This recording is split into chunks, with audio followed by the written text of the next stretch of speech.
आज आपण या व्हिडिओमध्ये केमिस्ट्रीचा जो आपण लेसन नंबर 4 स्टार्ट केला होता, केमिकल थर्मोडायनॅमिक्स, त्याचा ऑलरेडी आपण पार्ट 1 आणि पार्ट 2 स्टडी केला.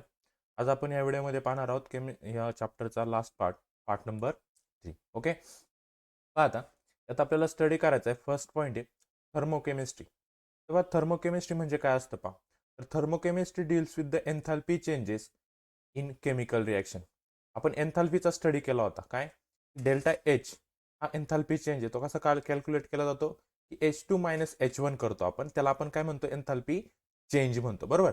आता ह्या एन्थॅल्पी चेंजच्या आपल्याला स्टडी करायचा केमिकल रिॲक्शनच्या बाबतीत, की केमिकल रिॲक्शनच्या बाबतीत हा एन्थॅल्पी चेंज कसा वर्क होत असेल. तर त्यातला फर्स्ट आहे की एन्थॅल्पी ऑफ ए केमिकल रिॲक्शन, त्याला आपण म्हणतो डेल्टा आर आणि द एच. ओके, इथे एक रिॲक्शन दिली आपल्याला. पहा रिॲक्शन ह्या फॉर्म मध्ये काय की A plus B gives you C plus D.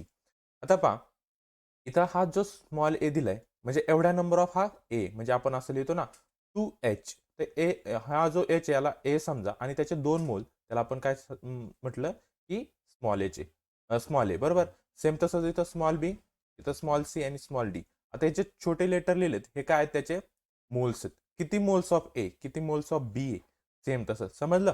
आता पहा the enthalpy changes for the reaction is, मग याच्यासाठी एन्थॅल्पी चेंजेस कसे कॅल्क्युलेट केले जातात. तर त्या एन्थॅल्पी चेंजेसचा एक फॉर्म्युला आहे. काय फॉर्म्युला आहे पहा. एन्थॅल्पी चेंज जर आपल्याला केमिकल रिॲक्शनचा काढायचा असेल तर कसा काढतात, तर एन्थॅल्पी चेंजला म्हणतो आपण delta R H equal to काय केलं जातो, जी प्रोडक्ट साईट आहे. बरोबर. मग प्रोडक्ट साईटला कोण कोण आहे, तर त्याचा एन्थॅल्पी चेंज कसा देतात पहा. प्रोडक्ट साईटला हा पहिला एलिमेंट आहे आणि हा दुसरा एलिमेंट आहे. पहिला एलिमेंट काय सी आहे, त्याचा आपल्याला काय त्याचे मोल्स किती आहे सी. बरोबर. पण आपल्याला काय करायचं आहे, त्याचा एन्थॅल्पी घ्यायचा आहे. मग त्याचा एन्थॅल्पी कसा देतात एच ऑफ सी आणि त्याचे मोल्स लिहायचे तर समोर. बरोबर. प्लस दुसरा प्रोडक्ट काय डी ए, मग त्याचा एन्थॅल्पी काय येणार आहे एच डी आणि त्याचे मोल्स डी. मायनस करतो आपण रिॲक्टंट साईडचं ॲज इट इज. एच पहिल्याचे झाले ए आणि त्याचे moles A, plus enthalpy of B आणि त्याचे मोल्स बी. हा फॉर्म्युला आहे कशाचा, enthalpy of a chemical reaction find करण्याचं. काय हे प्रोडक्ट मायनस रिॲक्टंट करतात. Okay, where H A H B H C आणि H D are the molar enthalpies of, ह्या काय आहेत सगळ्या H A H B H C ह्या मोलार एन्थॅल्पी आहेत. कशाच्या, तर जे आपले एलिमेंट्स आहे A B C and D चे. समजलं. म्हणजेच काय आपण फॉर्म्युला काय पाहिला, enthalpy change equal to enthalpy of a chemical reaction equal to summation of product enthalpy of product minus summation of enthalpy of reactant. इथं समेशन केली ना प्रोडक्ट आणि रिॲक्टंटची. असं काय कॅल्क्युलेट करतो आपण, तर एन्थॅल्पी ऑफ ए केमिकल रिॲक्शन. समजलं. तर त्याची डेफिनेशन आहे, लर्न करायची डेफिनेशन ॲज इट इज. काय definition, एन्थॅल्पी of a chemical reaction is the difference between the sum of enthalpies of product and that of the reactant with each substance is in definite physical state and their amount being represented by the coefficient in the balance equation of the reaction. Same आपण जो हा formula लिहिला होता, काय सांगितलं त्यांनी, कशा कशाची सम, प्रोडक्ट आणि रिॲक्टंटची सम. बरोबर. सम ऑफ एन्थॅल्पीज ऑफ ए प्रोडक्ट आणि सम ऑफ एन्थॅल्पी ऑफ रिॲक्टंटचा काय डिफरन्स. ओके, हे कसे पाहिजे, त्याच्या डेफिनेट फिजिकल स्टेटमध्ये पाहिजे. आणि their amount being represented by the coefficient, त्याची किती अमाऊंट आहे आपण इथं पुढं कोएफिशियंटने काय करतो, रिप्रेझेंट करतो. समजलं. हे होतं आपलं एन्थॅल्पी of a chemical reaction. Simple definition पण सिंपल आहे. हा एक फॉर्म्युला लर्न करायचा, समजून जाईल. ओके, पुढचा आहे एक्झोथर्मिक आणि एंडोथर्मिक रिॲक्शन. आता एक्झोथर्मिक आणि एंडोथर्मिक आपल्याला काय असतं हे बेसिक माहिती आहे. बरोबर. मग पाहायचं काय, तर एन्थॅल्पी of a reaction can be positive or negative. एन्थॅल्पी positive पण असू शकते, निगेटिव्ह पण असू शकते. आता पॉझिटिव्ह कधी असणार आहे, निगेटिव्ह कधी असणार आहे पहा. आता एक्झोथर्मिक रिॲक्शन म्हणजे काय, जी रिॲक्शन काय करते, प्रोडक्ट मध्ये हीट देते, बाहेर पडते हीट, त्याला म्हणतो एक्झोथर्मिक. आणि एंडोथर्मिक म्हणजे जी रिॲक्शन होतानाच त्याला हीटची गरज असते. बरोबर. आता हीटची गरज असते म्हणजे ती हीट काय करणार आहे, गेन करणार आहे. त्याची एन्थॅल्पी काय असणार आहे, इथं खाली दिले आपल्याला 10. पहा कशा असते, प्रोडक्ट आणि रिॲक्टंटवर डिपेंड असतं की त्याची एन्थॅल्पी निगेटिव्ह असेल की पॉझिटिव्ह असेल.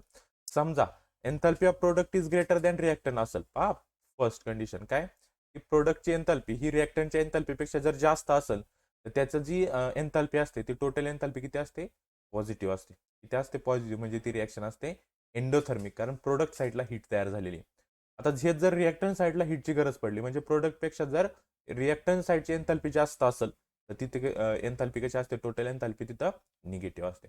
समजले? कारण ह्या फॉर्ममध्ये ही एक्झोथर्मिक रिॲक्शन असते, इथं हीट काय होत असते, रिलीज होत असते. समजलं?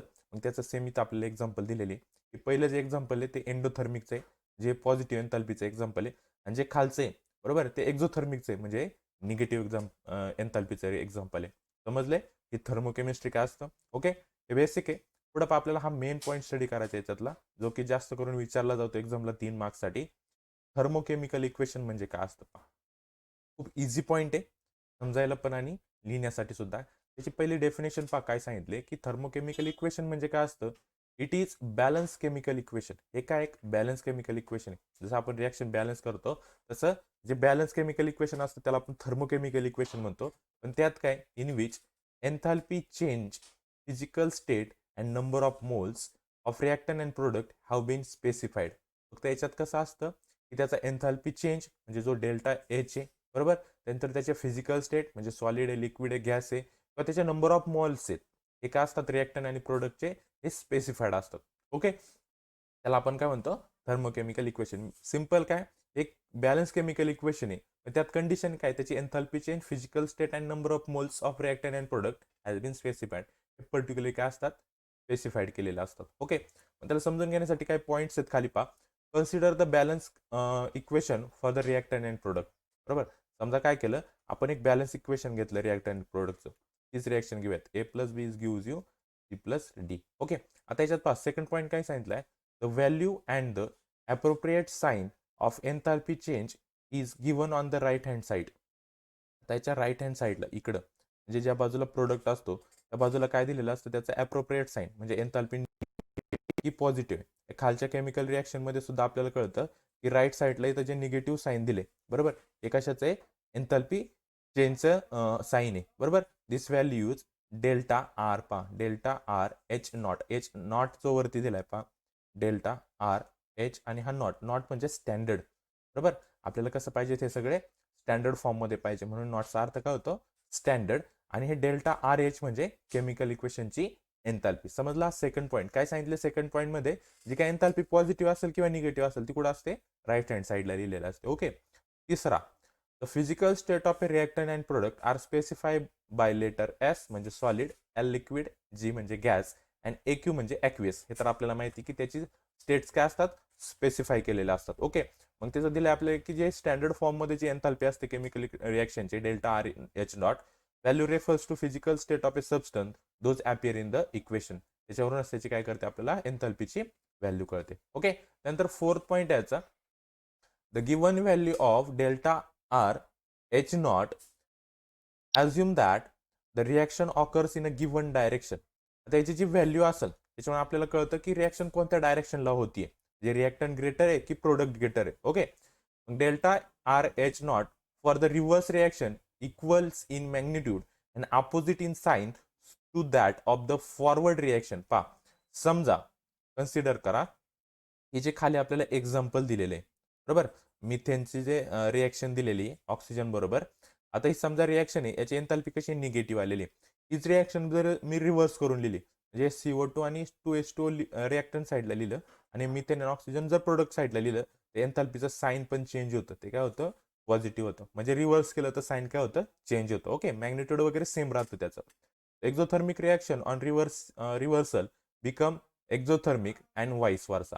पहा, जर एक्झोथर्मिक रिॲक्शन असेल त्याला रिव्हर्स केलं तर ती बनते एंडोथर्मिक, जर एंडोथर्मिक असेल तिला रिव्हर्स केलं तर ती बनते एक्झोथर्मिक. समजला. फोर्थ पॉईंट फक्त काय की रिॲक्ट आणि प्रोडक्ट साईड जर चेंज केला तर त्याचं साईन चेंज होतं आणि रिॲक्शनचा टाईप सुद्धा चेंज होतो. Okay, when the coefficient indicating the number of moles of all substance in the thermochemical equations are multiply or divide by the certain numerical factor.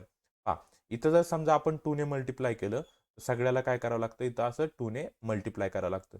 जर डिवाइड केलं तर थ्रू आउट सगळ्या chemical इक्वेशनला काय करावं लागतं, 2 ने डिवाइड करावं लागतं. समजलं. The corresponding delta R H naught needs to be multiply और डिवाइड बाय द सेम. सेमने पूर्ण इक्वेशनला काय करावं लागतं, आपल्याला डिवाइड आणि मल्टिप्लाय करावं लागते. इथं ॲडिशन आणि सबस्ट्रॅक्शन होत नाही. समजले ते पॉईंट. थर्मोकेमिकल इक्वेशन काय असतं त्याची डेफिनेशन लक्षात ठेवायची, आणि हे त्याचे काही रूल्स आहेत, 5 रूल्स हे विचारले जातात ते लक्षात ठेवायचे. शॉर्टमध्ये लक्षात ठेवा, पण ठेवा हे 5च्या 5 रूल्स तुम्हाला लिहावं लागणार आहेत आणि हे एक्झाम्पल लक्षात ठेवायचे. समजलं. चला मग नेक्स्ट पहा. पुढचा पॉईंट आहे standard enthalpy of a formation. आता रिॲक्शनचं पाहिलं होतं, delta R H naught standard रिॲक्शनसाठी पाहिलं होतं. आता आपल्याला पाहिजे फॉर्मेशनसाठी. काय म्हणतात त्याला? नॉट म्हणजे स्टँडर्ड, बरोबर, एच म्हणजे एन्थाल्पी आणि हे फॉर्मेशन. समजले? मग पहा, इथं स्टार्टिंगलाच आपल्याला एक इक्वेशन दिले. त्या इक्वेशनवरून आपल्याला हे समजून घ्यायचंय. इक्वेशनमध्ये काय सांगितले पहा, कन्सिडर एक इक्वेशन आहे, हायड्रोजन त्याचे रिॲक्शन केले आपल्या ऑक्सिजन बरोबर आणि आपल्याला वॉटर भेटले इन लिक्विड फॉर्म आणि त्यांची एन्थाल्पी कशी आहे? निगेटिव्ह फॉर्म मध्ये. Okay, for the reaction where 1 mole of a liquid water in standard state is from the hydrogen and oxygen gases in their standard states, the enthalpy changes for the reaction will be the standard enthalpy of formation of water. काय सांगितले पाहिजे, ही जी reaction होते कोणाची? हायड्रोजनची आणि oxygen गॅसेसची, त्यांच्या standard स्टेटमध्ये होती, बरोबर. स्टँडर्ड स्टेट म्हणजे काय पहा, हायड्रोजन आपण 2 मोल्स घेतो, ऑक्सिजन सुद्धा 2 मोल्स घेतो, ही झाली त्याची standard state. The enthalpy changes for the reaction would be the standard enthalpy. यांची एन्थाल्पी सुद्धा कशी असणार त्यावेळेस? स्टँडर्ड एन्थाल्पी असणारी वॉटरची. समजलं? मग delta F H of water is, आपल्याला त्याची एन्थाल्पी दिली -26 किलोजूल पर मोल. ओके, समजलाय कन्सेप्ट? मग त्याची डेफिनेशन पहा. काय definition? The standard enthalpy of a formation of a compound is the enthalpy change that accompanies a reaction in which 1 mole of a pure compound in its standard state is formed from its elements in their standard state. Simple काय सांगितले पहा, standard enthalpy of formation काय असतं of a compound म्हणजेच काय? एक enthalpy change आहे that अकंपनीज a reaction. एक रिॲक्शन आहे इन विच 1 मोल, पहा प्रत्येक रिॲक्शन मध्ये 1 मोल लक्षात ठेवा. 1 mole of A pure compound is in standard form. जे प्युअर कंपाऊंड जे तयार झाले तेच जर स्टँडर्ड फॉर्म मध्ये असेल तर ते ज्याच्यापासून तयार झाले ते एलिमेंट सुद्धा काय असणार आहेत? स्टँडर्ड स्टेटमध्ये असणार आहे. त्याला म्हणतो आपण स्टँडर्ड एन्थाल्पी ऑफ फॉर्मेशन. समजले? The formation of 1 mole of A methane is in standard state from the elements carbon and hydrogen in their standard state. Methane जो तयार होतो हा त्याच्या स्टँडर्ड स्टेटमध्ये, आणि त्याच्या ज्याच्यापासून तर तयार झालेला आहे त्याच्यापासून कार्बन आणि हायड्रोजन हे सुद्धा त्याच्या स्टँडर्ड स्टेटमध्ये, त्यालाच म्हणतो आपण स्टँडर्ड एन्थाल्पी ऑफ फॉर्मेशन. समजले रिॲक्शन? ही डेफिनेशन, एक एक्झाम्पल हे लक्षात ठेवायचं कंपल्सरी. ओके, समजले? Standard enthalpy of formation easy chapter आहे. पहा पुढचा, standard enthalpy of a reaction for standard enthalpy of formation. बरोबर. आता काय पाहिजे आपल्याला? आपण सेपरेट पाहिलं होतं काय? स्टँडर्ड एन्थाल्पी ऑफ रिॲक्शन पाहिलं, स्टँडर्ड एन्थाल्पी ऑफ फॉर्मेशन पाहिलं. आता काय सांगितलं त्यांनी की आपल्याला स्टडी करायचं की standard enthalpy of reaction from the standard enthalpy of formation. Okay, मग पाहिजे the standard enthalpy of formation of a compound are used to determine standard enthalpy of reaction. The standard enthalpy of formation त्याचा use करून आपण total रिॲक्शनची standard enthalpy काय करतो? Find करतो. समजलं? आपल्याला हे माहिती काय की calculation of standard enthalpy of reaction from standard enthalpy of formation of compound are based on the following. त्याचे काही रूल्स आहेत. फर्स्ट पहा कशावर डिपेंड येते. तर फर्स्ट काय सांगितलंय की standard enthalpy of formation of an element is 0. पहा, जी स्टँडर्ड एन्थाल्पी असते फॉर्मेशनची ती काय असते? 0 असते.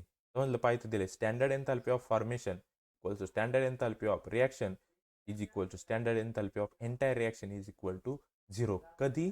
जर स्टँडर्ड स्टेटमध्ये असेल एलिमेंट्स तर. समजला फर्स्ट पॉईंट? जर स्टँडर्ड स्टेटमध्ये असेल त्यांच्या फॉर्मेशनची एन्थाल्पी 0 असते. सेकंड पहा, standard enthalpy of a formation of a compound is equal to standard enthalpy of, पहा standard enthalpy of formation of compound, total कंपाऊंडची जी स्टँडर्ड एन्थाल्पी असते फॉर्मेशनची ती इक्वल टू असते कशाचे? Standard enthalpy of compound. समजलं? पहा इथं रिॲक्शन दिले आणि इकडे टोटल कंपाऊंडचे, हे दोन्ही कशा असतात? इक्वल असतात. Okay, consider the reaction. He reaction आपल्याला माहिती, बरोबर, हे मोल्स छोट्या लेटरमध्ये. आता standard enthalpy of reaction is given bye, कशी काढतो आपण आपल्याला माहिती काय की प्रोडक्टची टोटल समिशन करतो, बरोबर, आणि मायनस त्याच्यातून रिॲक्शनची समिशन मायनस करून टाकतो स्टँडर्ड मध्ये. आपण मग अशी फॉर्म्युला पाहिला होता स्टार्टिंगला, बरोबर. आता यामध्ये पहा हे सगळं काय फॉर्मेशन आहे, हे टोटल हे काय फॉर्मेशन आहे आणि टोटल हे रिॲक्टंट साईडचे. इथं काय लिहू शकतो पहा, फॉर्मेशन मध्ये लिहायचं असेल ह्या फॉर्म, याला आपल्याला फॉर्मेशन मध्ये टाकायचं तर कसं लिहिणार आहे पहा, सी त्याचे मोल्स स्टँडर्ड फॉर्मेशन कोणाचं? एन्थाल्पी ऑफ सी, सेम डीचं, सेम तसं रिॲक्टंट साईडचं. म्हणजेच काय कळतं आपल्याला याच्यावरून? सेम मागाशी जो फॉर्म्युला पाहिला होता आपण रिॲक्शनचा तोच इथं वापरायचा. समेशन ऑफ, फक्त स्टँडर्ड साईन आलेले इथं, product minus summation of reactant, फक्त काय वाढले इथं? स्टँडर्ड साईन वाढले, बाकी सगळं ॲज इट इज आहे. समजलं? पहा आपण हे फर्स्ट मध्ये पाहिलं होतं ना, इथं सेम असंच आहे, फक्त इथं काय वाढलंय? स्टँडर्ड स्टेट वाढलेली इथं. समजले? एवढा एकच चेंज आहे हा. दोन्ही डेरिव्हेशनमध्ये छोटे डेरिव्हेशन आहेत, फॉर्म्युले तयार करायचे फक्त नीट लक्षात ठेवा. ओके, पॉईंट वाईज हे कशाचं आन्सर आहे हे सुद्धा कळलं पाहिजे. त्यामुळे स्टडी करताना थोडंसं लक्ष देऊन करा. ओके, त्याच्यावर डिपेंड असं एक एक्झाम्पल विचारलं जातं पा. असं देतील रिॲक्शन, बरोबर? रिॲक्शन देतील, त्याचे सांगतील तुम्हाला की standard enthalpy of reaction find करा आणि आपल्याला दिलेलं असतं मोल्स. फक्त इथं लक्षात काय ठेवायचं पा, इथं हे 1 मोलचं दिलंय, याच्या पुढे असं लिहिलंय की 4CO2 2H2O 6C2S6. कारण पहा इथं रिॲक्शन मध्ये इथं दिले का 4CO2, इथं पाहायचं की 4चं दिलंय की 1चं दिलंय. आता या रिॲक्शन मध्ये देताना आपल्याला सगळं 1 मोलचं दिलेलं आहे, बरोबर? मग पहा कसं काढतो आपण. आपला फॉर्म्युला आहे की product side minus reactant side करतो, बरोबर? ह्या फॉर्म्युल्यानुसार प्रोडक्ट साईडला कोण कोण आहे पहा, इथं 4CO2 आहे आणि 6H2 आहे. मग पहा इथं 4CO2 घेतलाय आणि हा 4 जे मोल्स इथं पुढे लिहायच्या, इथं असा 4CO2 नाही लिहायचा, हे 4 बाहेर लिहायचे. हे 4 प्लस 6H2O मायनस रिॲक्टंट साईडला 2C2H6 आणि 7O2 आहे, ते लिहा. 2 स्टँडर्ड एन्थॅल्पी ऑफ C2H6, बरोबर? 7 standard enthalpy of formation of O2 लिहिलं. मग इथं 4 मोल्स इंटू 1 याचे किती येते इथून लिहायचं पहा, मायनस लिहिले.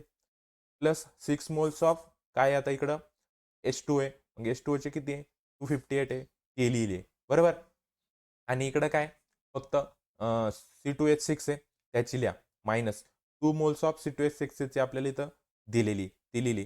प्लस आता हे ऑक्सिजन तुम्ही म्हणशाल याची दिली नाही, हे स्टँडर्ड फॉर्ममध्ये, मग त्याची एन्थॅल्पी किती असते 0 असते स्टँडर्ड फॉर्ममध्ये.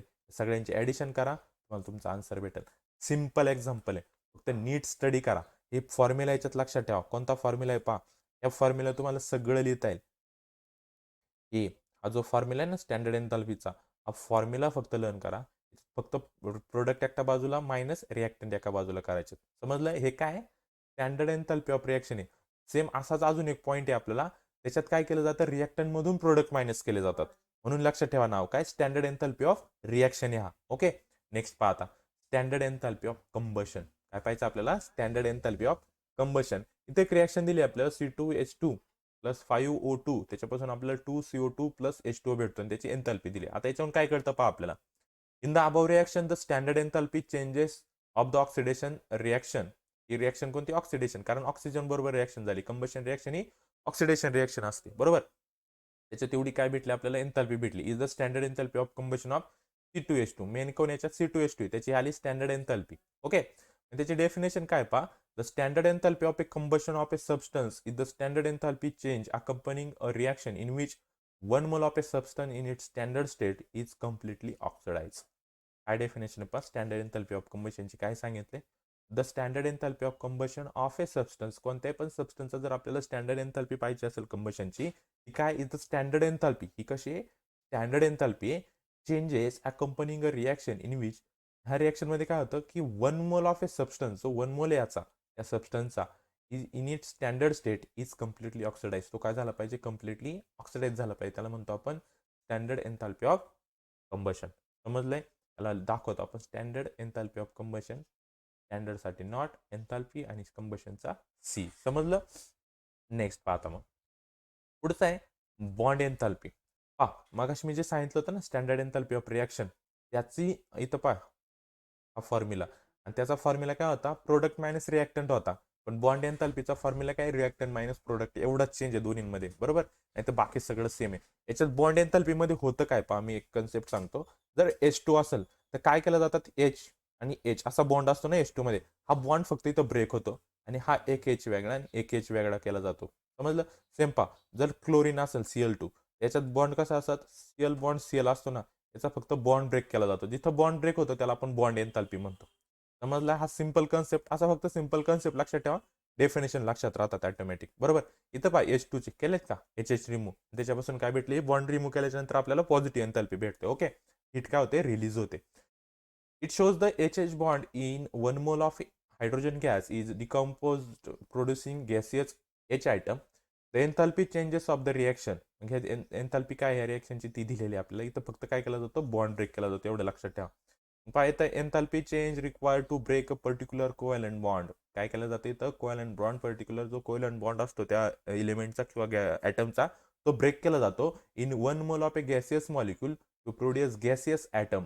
काय केलं जातं पहा, 1 मोलला ब्रेक करून काय भेटतो आपल्याला, ॲटम भेटतो. मोल म्हणजे H2 आणि ॲटम म्हणजे H. समजलं. And or radical is called as a bond एन्थॅल्पी. त्यालाच आपण काय म्हणतो, बॉन्ड एन्थॅल्पी म्हणतो. जिथं काय केले जातात, बॉन्ड ब्रेक केले जातात. आता सेम अजून एक एक्झाम्पल खाली दिले पहा आपल्याला HClचा. आता HClच्या एक्झाम्पलमध्ये काय केलं पाहिजे, HCl आहे.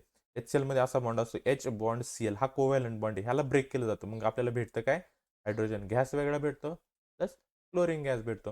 हे कोणत्या पण स्टेटमध्ये असेल, बरोबर. पण बॉन्ड एन्थॅल्पी शक्यतो लक्षात ठेवायचं की बॉन्ड एन्थॅल्पी गॅसेससाठीच यूज केली जाते. गॅसची कोव्हॅलंट बॉन्ड ब्रेक करून आपल्याला गॅसचे हे 2 वेगळे ॲटम भेटतात. त्याला आपण म्हणतो बॉन्ड एन्थॅल्पी. समजलंय बॉन्ड एन्थॅल्पी. पुढे पहा, तर रिॲक्शन अँड बॉन्ड एन्थॅल्पीज काय सांगितले, त्यात फक्त हा फॉर्म्युला लक्षात ठेवा, बाकी काही सगळं जाऊ द्या. काय फॉर्म्युला लक्षात ठेवायचा की enthalpy change of a reaction equal to enthalpy of standard enthalpy of a reaction is equal to summation of a standard enthalpy of reactant minus summation of a standard enthalpy of product. समजलं. इथं जी definition, इथं reaction दिली पहा, H2 plus I2 2HI एकत्र झालं.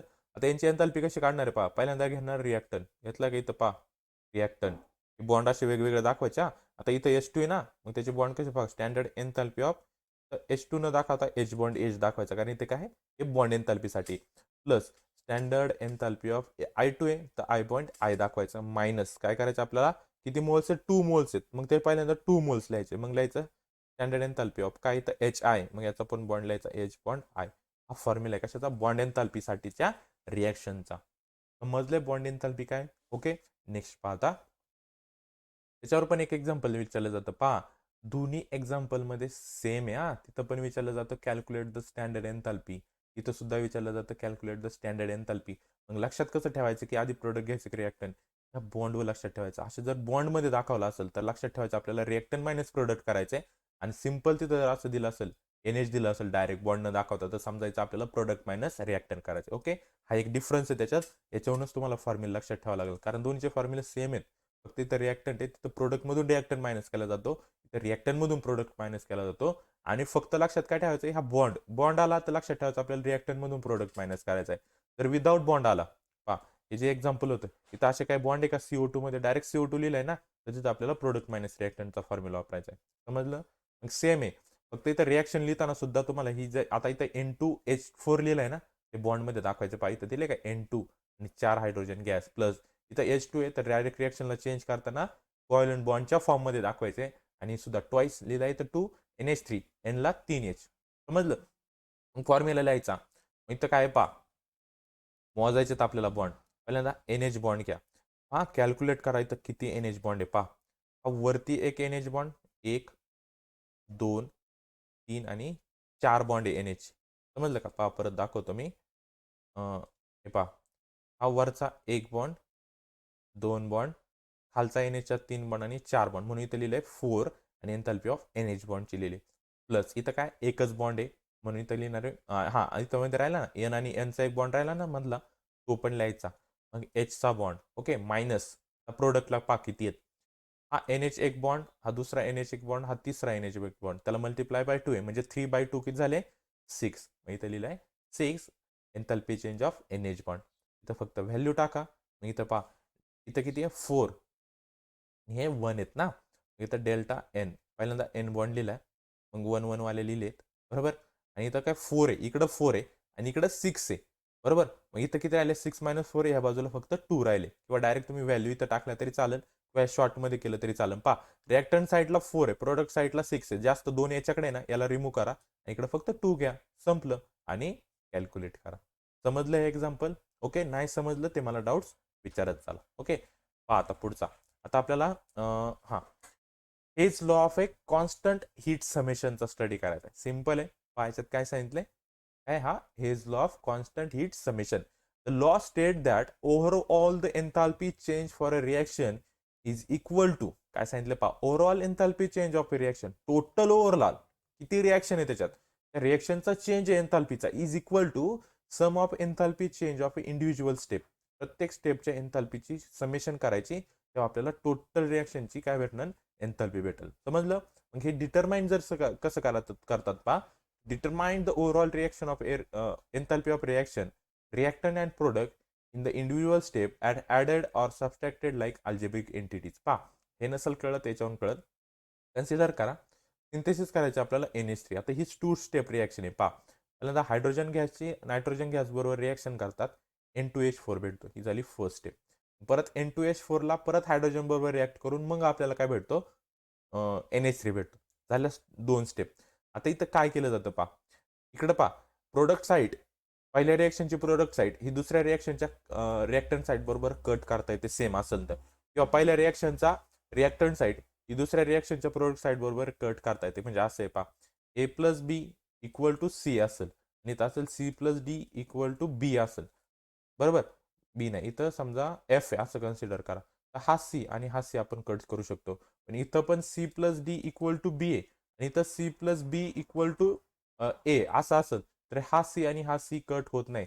दोन्ही साईडची reactant side cut होत नाही. एकाची रिॲक्टंट दुसऱ्याची प्रोडक्ट. इथं B आणि B कट करा, पण C आणि C कट होत नाही, त्याची ऍडिशन होते. समजलं.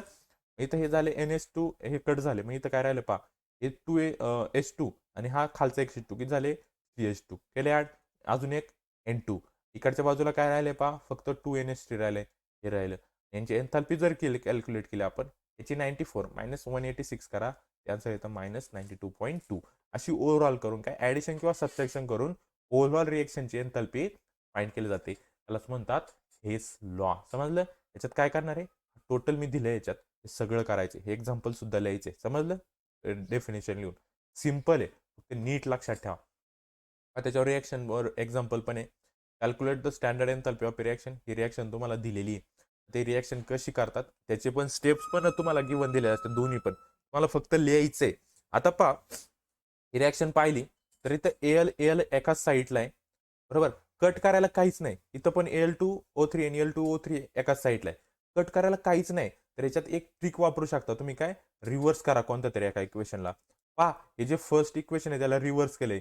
पहा, प्रोडक्ट साईड रिॲक्टंट साईडला लिहिली, रिॲक्टंट साईड प्रोडक्ट साईडला लिहिली, आणि सेकंडला ॲज इट इज लिहिलंय. पाहिजे आता 2Al होतात का कट. ओके. इकडं पण L2O3 होतात का कट. जर तुम्हाला कटच करायचे असेल तर तुम्ही एक इक्वेशन कोणतं पण रिव्हर्स करून लिहू शकता. कट करा, कट करून इथं काय राहिलंय 2Fe3 लिहिला. इकडे राहिलाय 3/2O2 तो पण लिहिला. इकडे काय आला Fe2O3 लिहिलाय. समजलं. आणि ते एन्थाल्पी दिले असेल ना त्याचे फक्त ऍडिशन करा. आता इथं प्लस 847.6 आहे, -1670 आहे, म्हणजे याचा आन्सर काय येणार आहे, मायनस येणार आहे, कारण प्लस मायनस काय होतात, मायनस होतात. समजलं. एवढं सिम्पल एक्झाम्पल आहे, फक्त लक्षात ठेवा. काय सांगितलंय, calculate standard enthalpy of reaction. तिन्ही टाईपच्या रिएक्शनमध्ये सेम क्वेश्चन विचारलाय. कसं ओळखायचंय, इथं स्टेप बाय स्टेप मध्ये रिॲक्शन दिला असेल, रिव्हर्स करून कट करून काढायचे. जर बॉन्डमध्ये दिला असेल N बॉन्ड H, तर रिॲक्टन मायनस प्रोडक्ट करायचे. डायरेक्ट दिला असेल प्रोडक्ट मायनस रिॲक्टन करायचे. हे 3 फॉर्म्युले जे आता आपण स्टडी केलेत ते नीट लक्षात ठेवा, कोणता कधी वापरायचा, कारण क्वेश्चन तुम्हाला सेम असणार आहे. कॅल्क्युलेट द स्टँडर्ड एन्थाल्पी, फक्त गिवन वरून तुम्हाला कळलं पाहिजे मला कोणता फॉर्म्युला वापरायचा. समजलं. नीट करा, 1-2 वेळा हा व्हिडिओ पहा, मला हे समजून जाईल. ओके. नेक्स्ट पहा आता ऍप्लिकेशन काय हेस लॉचं. एकच ऍप्लिकेशन हेस लॉ वापरला जातो to calculate the enthalpy change for the reaction with their enthalpies bring not known experimentally. ज्या आपल्याला समजा रिॲक्शन आहे पहा, A+B गिव्ज यू C+D. तुम्हाला इथं A ची एन्थाल्पी माहिती आहे, C ची एन्थाल्पी माहिती आहे, D ची एन्थाल्पी माहिती आहे, पण तुम्हाला इथं B ची एन्थाल्पी माहित नाही. तर अननोन एन्थाल्पी कॅल्क्युलेट करण्यासाठी आपण वापरतो हेस लॉ. समजलं याचं एक ऍप्लिकेशन. ओके. नेक्स्ट पहा आता लास्ट पॉईंट या चॅप्टर मधला आपला, स्पॉन्टेनियस प्रोसेस काय असते पहा. तर the spontaneous process having natural tendency to occur.